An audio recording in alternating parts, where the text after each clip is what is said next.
Okay, everyone, I have Richard Jones back. Guess what? Richard won a One big again. contract. Can I tell them how much? Can I tell them the value? The Let it value out. of Richard's contract is $250,000. I am so proud of him. But this is almost exactly how it happens. Didn't I tell you it was going to happen this way? You Sometimes called it it. starts out Manifest. as a small one, and the next thing you know is like, whoa, I wasn't expecting this. Yeah, I did not think I was going to get that contract. I know this. Okay, so tell them a little bit about how the contracting officer was giving you like a hard So the time haggling the contract, oh, price. she ran me up, down, and round and round. So like, she asked for the traceability letter, and it was back like in March, and I gave her the trace letter, and I know it's like, okay, once you send a trace letter, the average for me, you won't hear from them from like another week or two. Mm-hmm. And time went by, I'm bidding on other things, and then she finally popped up, and then she was like, okay, I have your trace letter, it was good. Now I want your price breakdown. So Yeah, and can I just tell you that's unusual. They usually don't ask that, and it's okay if they do because they do understand that you need to make money and it needs to be profitable.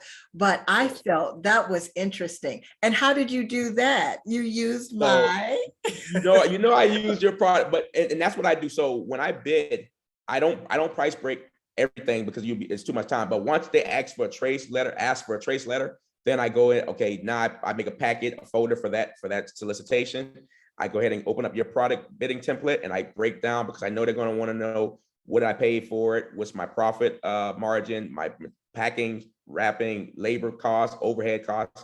So I was like, let me go ahead and break that down for her. So when because I knew it's coming, it's like, the first contract they asked for like an unrated vendor letter. So I was like, okay, this one's a little bit bigger, so they're gonna probably want more. So I had that. So that product template you provided, that really saved the day. Yeah, I love that. I created that product template because I thought about myself and how a lot of, especially aspiring contracting people, vendors, contractors, people don't really think about their cost, even in their regular business. Even if you had a different business, people don't understand their cost. Sometimes it's just not worth it. But if you're going to take a little bit of a lower profit, you need to understand why. And you don't want to just give it away just to get in the door, but you want them to understand that you don't want to put yourself in a situation because you could win like what you have, indefinite contract. Well, he will consistently deliver. It's like a task order. They will order from him throughout the term of the contract, and they could renew that 250,000 if they want to.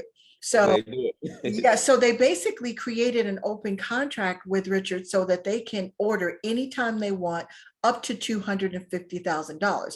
And those are the best kind because they show great performance or the opportunity to show your performance. And it's just good. It's wonderful. But again, they could renew that. They can come back and say, we want to extend it because we've used our 250,000. But this is huge. This is a big deal. So Richard, how many bids do you have sitting in your vault right now? I call it in the vault. I got probably 40 bids in there. No, I got like you 40 don't. bids, You have 40 maybe even bids in more. there? Wow. Yes. And if Yes. if you're not in the DIBBS course and with us, and Richard calls us the family, if you're not in the DLA DIBBS family, then you may not know what we're talking about. Bidding in DLA and with DIBBS, because you can bid outside of DLA too, in the sam.gov, but they're very fast and quick. Now you do need to think about your pricing, so that takes a little time, but you have a system. And the reason he has 40 bids sitting in there is because he does exactly what we talked about. I'm calling Richard the mini MichelleB now. The mini, he's the everything you said during the course. I told you I was going to do it. He did. He told me I'm going to be you, and you did. You've done exactly, because it happened to me exactly the same way. But he's the male version of the MichelleB. So Richard, you have 40 something sitting there, but you also have out another traceability letter too. Yes, and I was going to comment on that. So it's like it just piles on because yesterday I sent out another traceability letter. You did? Yes. After you contacted, so you have two sitting out there? I got two trace letters. Yeah, so I got two trace letters that I've sent out on top of the one I just got. So I sent out 2 trace letters. So I'm expecting, like, let's for the group, for the family. Once you send that trace letter, expect to win. So get ready to win. I tell people, once you send your trace letter, start, get your product pricing together. Reach out to your manufacturer or your distributor and verify to make sure it's solid, right? So solid. Because lead time yes. Yep. No, you're right. Go ahead. I didn't mean to interrupt you. No, Go no ahead. problem. You the teacher. I listen when you talk. Okay. But yeah, make sure you reach out to that manufacturer, make sure they can still provide that lead time, make sure the price didn't change.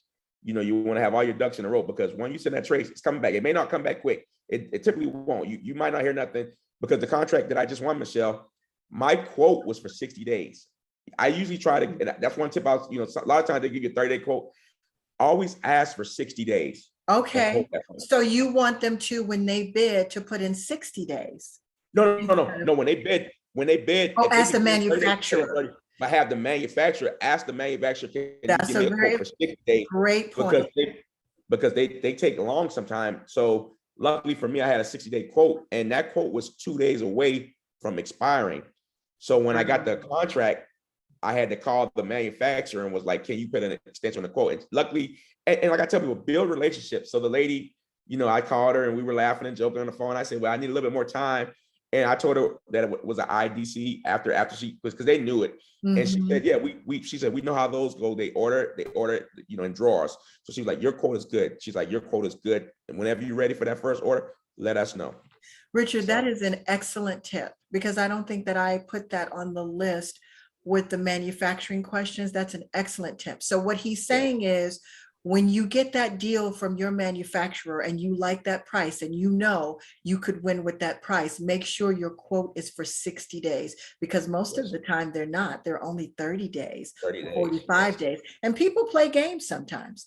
Now, so that was an excellent tip. I love that. Now, I want to tell you guys that I've invited Richard in a couple of weeks, about a week and a half, to come to our Q&A session. Now, if you're in the course, you will get other information, but for those of us that are not in the course and you want to learn more about DIBBS, we're going to do an open session with some of the questions, and some of the other questions will be closed sessions, because if you're in the course, you need to be doing the work. And that's why I don't tell, whenever somebody wins, I don't tell what the product is, unless the person does not mind. I don't tell you what their company details are, because we need you to do your own work. If you don't believe it, then that's on you, but all you need to do is try. That's all you need to do. Now, I will ask you this. I don't want you to tell, of course, what the product is. What's the industry? Is it still hardware? Of course, I know. I just can't tell you. But it's not hardware this time. So when I was in the Army, my background was, I was avionics. I was an avionics mechanic in the Army. So I went back into those type of products, avionics, electronics, those type of products that we do. So if anybody's in the Army, they probably know what type of product it is. But I'm going after that. And the reason why is because listening to you too, like you said, with hardware, sometimes it can be kind of frustrating dealing with the manufacturers. They want to close it off and be closed-fisted, but this product was simple. I called the manufacturer and she told me, she said, yeah, we don't want to sell it to the government. Because she was like, for the product you're buying, they got it's like the special packaging, the Mill Standard 2073. And they're like, we don't want to deal with that. We'll just sell it to you, and you pack it up for us. Right. So they're gonna be on Richard's team. He doesn't even have to compete with them. But you made another good point, which is a point I've been trying to stress. There's too many billions of dollars, too much to supply the government under product for people to be stuck in hardware. Now, I did hardware too, and did a few $100,000 in hardware. So I get it, but you guys have to remember, I did go and create my own manufacturers. Bolts, I got my own manufacturer, and then paint, I got my own manufacturer. So I say that to say that there are a lot of manufacturers out there that want to work with us, right, Richard, in other categories. If you're struggling with finding out which industry to get into, I know it's easier when you know the industry, but Richard just demonstrated his first win was in hardware. His second win is not in hardware. So you guys just keep your minds open, but I could not wait to tell you guys. I know it's been crazy busy. I have not been doing or able to get us to post a lot of videos, but I just wanted to let you guys know what was going on. And I will let you know when Richard is going to be with me in the next DLA Q&A. Yep. Thank you, Richard. Talking to y'all. Now, Richard and I have some business to talk about. So I'll see you guys next time. See y'all later. Bye-bye.